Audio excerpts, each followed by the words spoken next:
Hello बच्चों, स्वागत है आपका ऑनलाइन कक्षा में। आज हम उपेंद्र नाथ अष्ट द्वारा लिखित लक्ष्मी का स्वागत एकांकी का अध्ययन करेंगे। लक्ष्मी का स्वागत एकांकी एक मर्म स्पर्शी एवं हृदय को छू लेने वाला एकांकी है।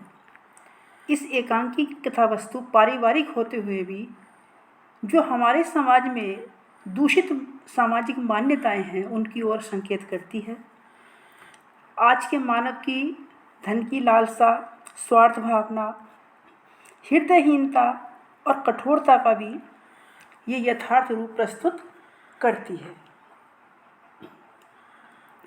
इस एकांकी में एकांकीकार ने दहेज के लोभी उन माता पिता का चित्रण किया है जो दहेज में काफ़ी धन प्राप्त करने के उद्देश्य से अपने पुत्र, जिसका नाम रोशन है, उसका पुनर्विवाह उसकी पत्नी सरला की मृत्यु के चौथे दिन ही कर देना चाहते हैं। आइए देखते हैं एकांकी कथावस्तु क्या है। जालंधर के एक मध्यम वर्गीय परिवार का सदस्य रोशन अपने पुत्र अरुण की बढ़ती बीमारी से बहुत दुखी है। वह बार बार अपने बेटे की तड़पती स्थिति को देखकर घबरा उठता है। उसकी पत्नी को मरे हुए अभी कुछ ही दिन तो हुआ है। उसके दुख को वह अभी भूल न पाया था कि उसका बच्चा डिप्थीरिया से पीड़ित हो गया। डिप्थीरिया बच्चों, ये गले का एक रोग होता है जिसमें सांस रुकने से बच्चे की मृत्यु तक भी हो सकती है। एक बहुत ही भयंकर बीमारी है ये। उसकी हालत प्रतिक्षण बिगड़ती जा रही है। वह अपने छोटे भाई भाशी को डॉक्टर बुलाने के लिए भेजता है। बाहर मूसलाधार वर्षा, आंधी और ओले जैसे उसके मन को भयभीत कर रहे हैं। रोशन अपने मित्र सुरेंद्र से कहता है, मेरा दिल डर रहा है सुरेंद्र, कहीं अपनी माँ की तरह मेरा बेटा अरुण भी मुझे धोखा न दे जाए। उसको अत्यंत दुखी देखकर सुरेंद्र धैर्य बंधाता हुआ कहता है, हौसला रखो, अभी डॉक्टर आ जाएगा। डॉक्टर आकर बताता है कि बच्चे की हालत ठीक है कि नहीं है। डॉक्टर बच्चे को एक इंजेक्शन देता है और कहता है कि इसकी हालत बहुत ठीक नहीं है, यानी बहुत अच्छी नहीं है। इसके गले में इन्फेक्शन है और इसे 15-15 मिनट बाद दवाई की 2-4 बूंदें आप इसमें गले में इसके डालते रहना। इसका कोई दूसरा इलाज नहीं है। बस अब आप भगवान पर भरोसा रखें।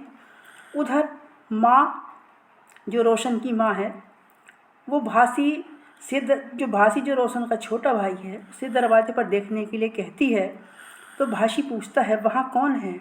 इस पर माँ कहती है कि वे लोग होंगे जो सरला के मरने पर अपनी लड़की के लिए कह रहे थे। भाशी लड़की वालों को नीचे बिठाकर माँ के पास आकर बताता है कि उनके साथ एक औरत भी है। रोशन के मित्र सुरेंद्र से माँ कहती है कि रोशन को समझाकर वह नीचे ले आए।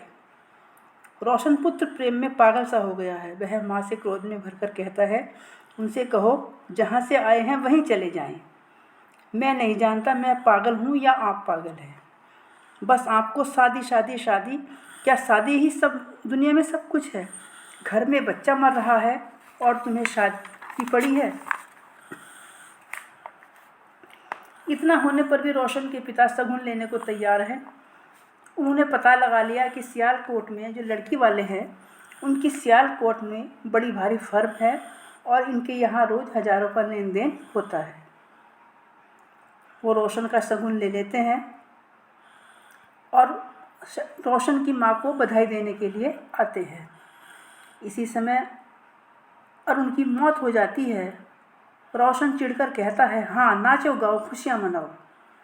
पिता के हाथ से अरुण की मौत की खबर सुनकर हुक्का गिर पड़ता है और मुंह खुला रह जाता है। रोशन की माँ चीख मारकर सिर थामे धम से नीचे बैठ जाती है। सुरेंद्र कहता है, माँ जी जाकर दाने लाओ और दिए का प्रबंध करो।